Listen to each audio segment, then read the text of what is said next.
MP to all cars. Armed robbery on security vehicle Juliet, now. 4 to MP. 4 men. Off watch. Zulu 1 to MP. Disturbance in High Street. Gang of youths MP fighting to with Golf knives. 1-1. Request assistance, over. Suspects on premises now. Tango 1 to Tango 3. Can you assist vehicle heading your direction? Driver believed drunk in... Detective. Stories of crime and detection in London. Written by Robert Barr with Ray Brooks and Christopher Blake. The Bank Raid.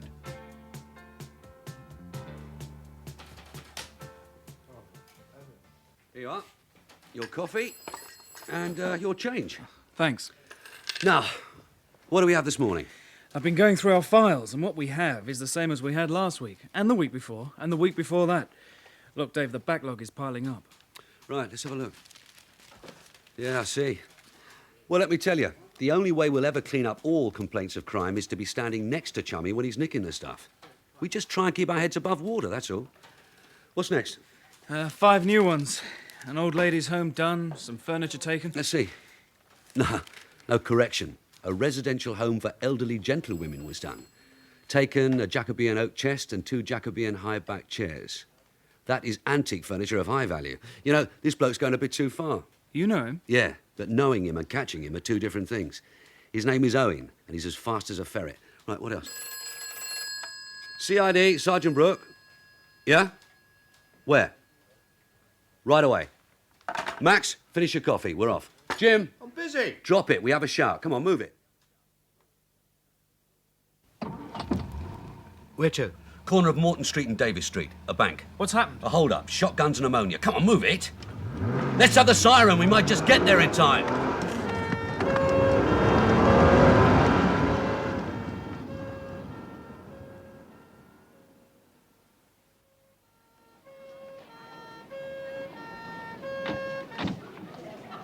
There's still a crowd. Let's see what we got. Constable? What happened? No one's sure yet, Sergeant. The manager's inside. His name's Franklin. Thanks. Mr. Franklin? Yes? Detective Sergeant Brook. Will you come in here, please? I'm still a bit shaken. I was taking some pills. Do you mind? No, go ahead. Can you tell me what happened? Well, it isn't easy to tell. It was all over in minutes, in seconds, really. I hardly had time to go from this office into the bank. How many were in the raid? 3. I mean, I saw 2 of them, but the cashiers say 3. They were on their way out, and there were the fumes, ammonia, still in my eyes. Have you had your eyes treated? Yes, the chemist from across the road came in. One of our customers, a lady, ran out and into his shop. Max, over to the chemist's, a witness before we lose her. Right. I'm sorry, Sergeant. It's been such a shock. Guns and all that ammonia. I feel better now. Will you tell me exactly what you saw? I saw almost nothing at all. It was so quick. 2 men leaving my bank, both with guns, and one carrying a bag. They hit a man over the head with the guns. Perhaps Miss Rees can tell you more. Miss Rees, please. You see, some of the staff had gone to lunch. Only 2 girls on the counter. Here she is. Miss Rees, this is Sergeant Brook. Miss Rees, can you tell me what happened, how it happened, and when it happened? Yes. It happened at exactly 12:30. There were 5 customers in the bank, so 3 of them were waiting. When the door opened, a man walked in with a blue woolen hood over his face and with a gun. Have you any idea of his age? Oh, I'd say he was a young man. In fact, I know he was a young man by the way he leapt straight up onto the counter. He pointed his gun at the customers and said, "Turn around and face the wall." Then he shouted, "Turn." So I turned to face the wall and he said, "Not you, miss." He handed me a canvas bag and said, "Fill it." And so I began putting the money from our cash till into the bag. It's instructions from our head office. The girls are told not to resist armed men. You understand? Yes, I understand. Go on, Miss Rees. Well, then I saw a second man come in with a gun. He stood by the window looking out. And then a third man came in who also had a mask on, and he stood by the door and began to spray ammonia into the air with a thing like a flick gun. Made us cough. And then I saw this woman. She'd been at a desk writing a cheque, and I thought she'd fainted, but she rose and ran out. She was hysterical, shouting, "Murder, murder, it's a bank raid." They let her run out? Well, I think they were surprised. She ran right under the arm of the man standing by the door and out into the street. She ran straight through the traffic, Sergeant, and into the chemist's. And there she fainted. Miss Rees? Well, when she ran out, the man standing on the counter swore. Then he grabbed the bag from me and jumped down. A customer panicked and got in his way, Mr. Henderson, and he hit him on the head with his gun and knocked him down. How much did they get? Well, I'd given them about £6,000, and then they ran. Did they threaten you with the guns? Oh, yes. And that man with the ammonia was coming towards us when the woman ran out. Sergeant, the woman is still in the chemist's. I think you should talk to her. Right. You stay here and talk to Miss Rees and Mr. Franklin. Get descriptions of the three men and names and addresses of the customers. Where's Harrison? He's collecting witnesses in the street. The woman's name is Miller, Mrs. Dorothy Miller. Mrs. Miller? Yes? Do you feel like talking to me? About what? About what happened in the bank? I've told everybody what happened. The policeman, the chemist. Will you tell me? All of it, from the start. Yes, please. Well, I went into the bank to get some money. £20, that was all. The counter was busy, so I sat down to fill in the form, and this man came in. I didn't really see him, except pushing past me. Then he jumped, that's what I saw. Jumped right up onto the counter, like a circus acrobat. So I looked up at him, and he had a mask on, and a gun. And he said, "All turn and face the wall." And did you turn to the wall? No. Why not? Well, I didn't know it was a raid, did I? Not at that time. I mean, the ones in the paper, they say, "This is a raid." They didn't say that, so I just watched. Then this other man came in with a mask and a gun, and he went to the window and looked out over the screen, just like in the films. So I thought it was for the telly, making a film for the telly. Because it was so very quiet, and the girl in the bank wasn't frightened or anything, just putting the money in his bag. Then the man came in with the poison gas. With poison gas? He had a real mask on, and he was squirting it at me, so I knew it wasn't telly, and I ran out. They might have shot you, Mrs. Miller. They were gassing me already. You shouted something. No. They say you were shouting, "Murder, murder, it's a bank raid." Well, it was, wasn't it? Yes, Mrs. Miller, it was. Thank you. When you feel better, you can go home, and we'll get in touch with you again. Thank you.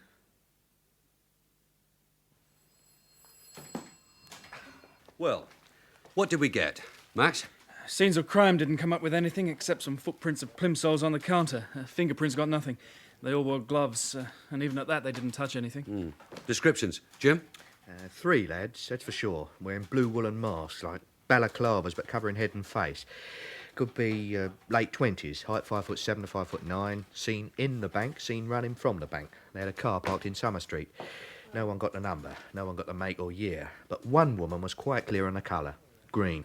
And probably stolen. Hasn't been found, yet. They spoke. Can we do anything with the voices? One of them spoke. He uttered 17 words in all. He said, "Turn around and face the wall. Turn. Not you, miss. Fill it," meaning the canvas bag. Then he said, "For God's sake, stop her." As Mrs. Miller flew out of the bank. You're not kidding, Dave. They say she actually did fly out. A little round-shaped woman flapping her arms. She ran straight through the traffic. There was a right old pile-up. The chemist said she could have died of a heart attack. Well, they didn't actually tell her it was a raid. The lad on the counter, did we get a lead on his accent? No. The general feeling was that he had a London accent, but nothing you'd notice. Yeah, very helpful. Any suggestions? Yeah, I suggest a medal for the little round woman who thought they was making a TV film. Mr. Henderson didn't think it was a movie. How is he? Detained in hospital. Jim, give them time for the shock to wear off and then go back to the bank and speak to the counter staff.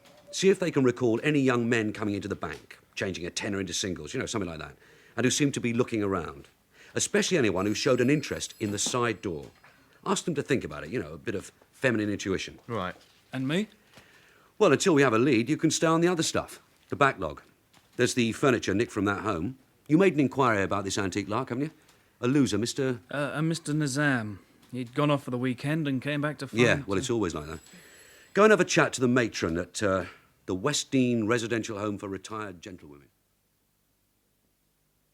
Yes, we have many quite valuable pieces of furniture in the halls and corridors of the home, Mr. Maxton, but these were the most valuable. They were given to us by one of the governors. The Jacobean chest stood just here under the window, and the chairs stood one on either side. And the window, as you can see, has one of the loveliest views of the grounds. Yes. Do you have any idea of their value, Matron? Oh, yes. They appear in the financial report. It is a private residential home, as you know. The chairs are each valued at £1,500 and the oak chest at £3,000. That is £6,000, just gone, like that. When did you know they'd gone? As they were being taken. One of my nurses came to me and said that 2 workmen had come to remove them. Can you imagine such impertinence? They had come to remove them. By the time I got there, the men had gone and the van had gone. Can you describe the men? Well, a nurse may be able to. She told me they were 2 men in overalls and white aprons who presented themselves as a foreman and an assistant.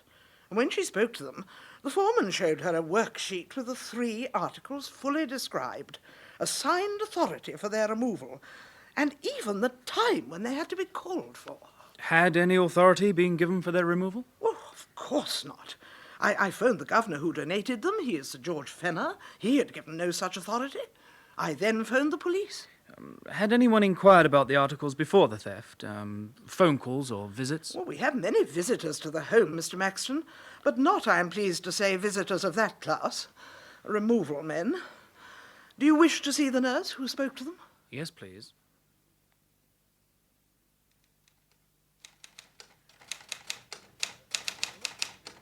Writing your memoirs? No, just copying 2 statements from the old ladies' home. The matron and the nurse who saw the thieves. Want to read them? Why? I know exactly what it will say. Would you like to make a bet? Could I win? You'd be paying for experience, and that's worth a pint from any DC. OK, a pint. Right. Last Sunday, a certain Mr. Owen put on his Sunday best, and looking like a church visitor, called at the old ladies' home and had a quiet mosey round the corridors. He had a butcher's at the bits and pieces and spotted the oak chest and the matching chairs. A few days later, he sent a van and 2 men in white aprons to collect them.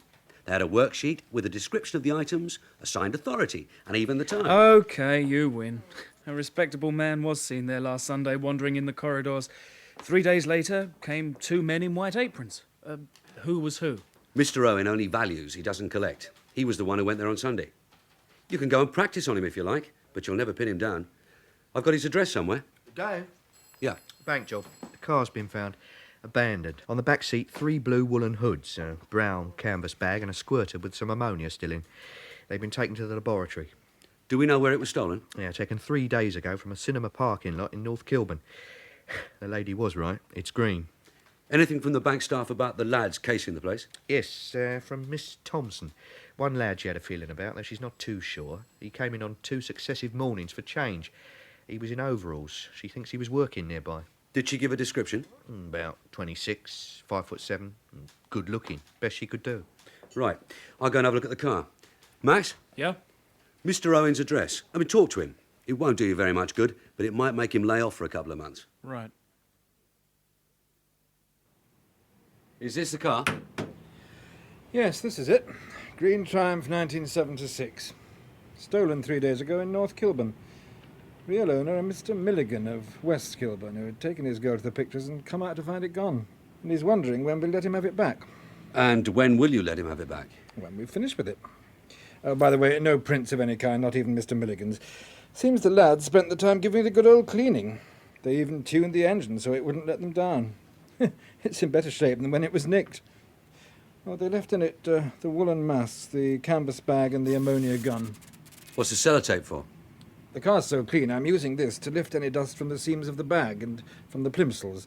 Oh, they discarded the plimsolls worn by the lad who stood on the counter, so his shoe prints won't lead you anywhere. Sounds like they thought of everything. Yeah. And that they've done this before. Oh, you can bet on it. And how is criminal intelligence today? Ah, fine, Dave. What can I do for you? Some information. Bank raids, wage snatches, hold-ups. 3 lads. I think they've been at it before. Late 20s, medium height, 5'7" to 5'9". One of them's quite an athlete, carrying sawn-off shotguns and ammonia. Ammonia? That's a bit old-fashioned, isn't it? Well, it was used today, a bank in Davis Street. Late 20s, medium height. Can you be more specific? Yeah, no. Well, according to eyewitnesses, 50% of all London crime is done by lads in their late 20s, of medium height. Yeah. Well, we're looking for 3 lads. Well, give me more. They waved guns about, and when an old lady ran out screaming, they didn't fire at her. They just scarpered, but in good order. So, no violence? Well, I wouldn't say that. They brought ammonia. And when they were making off, a customer panicked and got in their way. They clouted him.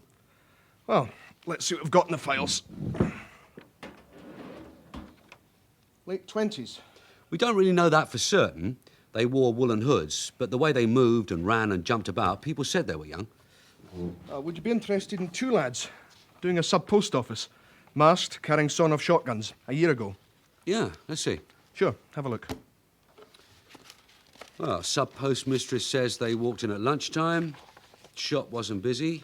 One stood by the window. The other presented a gun. No fuss. They walked out with £2,400. Another sub-post office, 3 months later. 2 lads, masks and guns. Thanks. Yes, same MO. Walk in when the shop's quiet. One goes to window, the other presents the gun. But it's still only 2 lads. Then have a look at this. 2 plus 1. A snatch from a wages car. Masks and guns. 3 lads, and one of them a bit of an athlete. While 2 stop the car, the other leaps from a shed onto the roof of the car and smashes a windscreen. Yeah, could be the same lads. Recruited a 3rd to make a real team. Do you have anything on them? Yeah, they've either been very careful or very lucky. I can give you the addresses of witnesses if that'll help. The 2 sub-postmistresses and the driver of the car, and the cashier who was travelling with them. Yes, please, I'd like to have them. And have you got the correspondence number there? Yep. Mr. Charles Owen? Yeah, that's right. And to what do I owe the honour of this visit? I'd like to have a look around. Not much to see today, sir. Just a small store of second-hand furniture. That's what I'm interested in. Would it be business or pleasure, sir? I mean, was we specially recommended to you? Yes, by Detective Sergeant Brook. Ah, then it's business, sir. Anything particularly you have in mind, Squire? Yes, 3 antique pieces, Mr. Owen.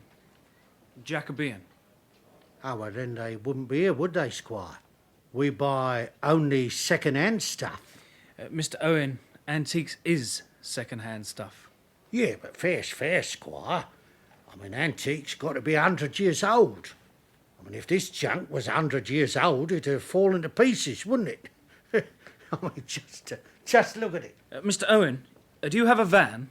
A grey panel van? No, but I sometimes borrows one. Did you send it to the West Dean Home for Ladies? To where? The West Dean Residential Home for Ladies. Never even heard of the place, Squire. But you do use a grey panel van? Look, Gov, don't muck me about. You've had a butcher's. Have you seen any of this? What was it you called it? Jacobean? Have you? No, I haven't. You finished then? Yes. Feel free to come any time, Squire. But for the moment, ta very much and goodbye. Goodbye. Oh, my regards to Sergeant Brook. Did you see Charlie Owen? He sends you his regards. Did he give you his Uriah Heep Act? Was we specially recommended to you, Squire? Like is you thinking of setting up a new home? Pretended he wouldn't know an antique if it was brought to him gift-wrapped. Do you believe him? Well... Do you believe him? No. Good. Because he's the best judge of antiques in the business. Just make a vow that one day you'll get him. But right now, we've got some work to do. What time is it? Just on 7:30. Oh, damn. I've got someone to meet. Judie? Are you psychic? No. It's just the furtive way you said it. You've got to meet her? Yeah, in the Falcon, 7:30 sharp. Oh, hell, look. Look, dash round, buy her a drink. Tell her I'll be about half an hour.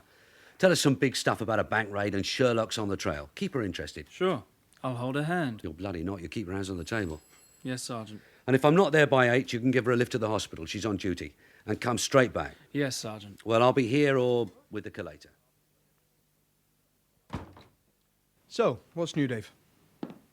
I had a thought about these three lads. Like? Well, a year ago there were 2 doing sub-post offices, and today we have 3 with a similar MO doing a bank. First 2, then 3. I mean, wouldn't it be reasonable that these 2, having some success with small post offices, that they gathered in someone who knew about bigger stuff? Like how to do a bank? I'm following you. You said ammonia was old hat. How many years? Are you still following me? Yeah, I'm ahead of you. Now, that information will be with C11. Hold on. Put me through to the yard, will you? C11, Inspector Harris.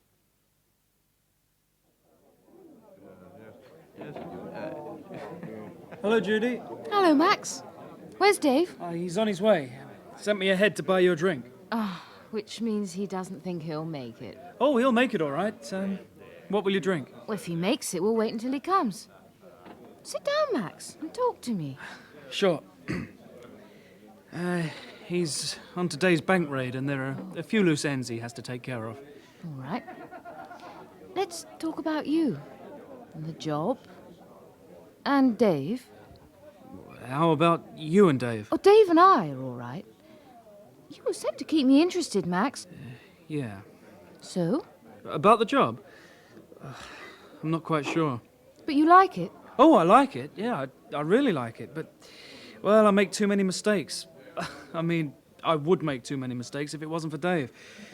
And I don't know if I'll ever sort out all the paperwork. Will you stick it? I don't know. Do you have a girl? No. Did you have a girl? Yes, but she couldn't stand the long hours. No one can stand the long hours. No one but a wife. I think you're right. I'll have that drink, Max. There you are, Dave. C11's done rather well by you. Oh? Well, it's wonderful what you can do when you keep a note of trivia. Who meets who, where they drink, what they do, where they live. Well, going in height and probable age, give or take a year or two, they've been through all the raiders and associates who used to use noxious gases, and they've come up with one who should interest you. Graham Thorpe. Know him? No. He's 5'7", which fits. He's 36, which is not quite in your age range, but he's not the one that did the jumping about. Now, he's the brother of Terry Thorpe, who's got some heavy form in bank raids. Well, the younger brother hasn't quite made it yet. But he has been seen recently hanging about with a couple of younger lads in Camden Town. And the 2 younger ones fit your book. And Tommy Thorpe used to live in Kilburn, where the car was pinched. Do you need any more coincidences? Yeah. Does he have any form? Yeah, for stealing cars. I have a place where he hangs out in the evening, where he sometimes meets the 2 other lads. And I've got an address for him. Can I use your phone? Sure. CID room, DC Harrison. Hello. Jim, this is Dave. How many are up there? There's 4 here at the moment and 2 up in the canteen. What's it about? The bank job. I have a pub and an address that needs visiting. Get the 6 lined up. Sure, and I'll try and raise Max. No, don't bother about Max. Just get the 6 and a couple of cars. And tell Mr. Roach I'm on my way to see him.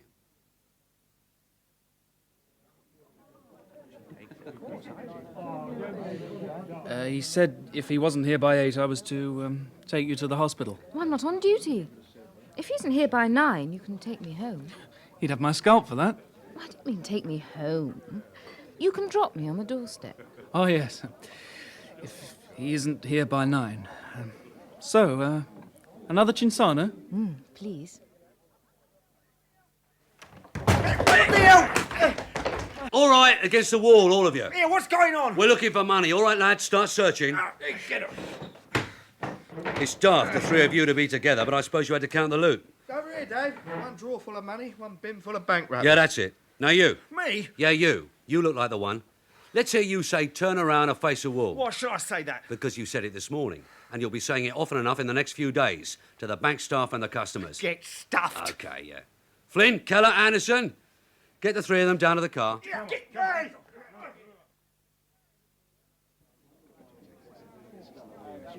It's now 10 o'clock. Do I take you home? Oh, too late, Max. Here he comes with Jim. Ah. Hello, love. Sorry I'm late. What kept you all this time? We have the 3 off for the bank job, taken their fingerprints and listed the loot in the property book. Jim, put up some drinks. Yes, Sergeant. And, Yes, Sergeant? then you take Max back with you and get on with the paperwork. I have to make up for lost time. In that episode of Detective Sergeant Brook was Ray Brooks, Detective Constable Maxton, Christopher Blake, Detective Constable Harrison, Peter Cleall, Judie, Jacqueline Tong, Collator, James Sosmo, Mr. Franklin, John Ringham, Miss Rees, Liza Flanagan, Matron, Margot Boyd, Mrs. Miller, Julie May, Charles Owen, John Sharp, Forensic Expert, Roger Hammond, Police Officer, David Timson. Detective was written by Robert Barr and produced by Martin Fisher.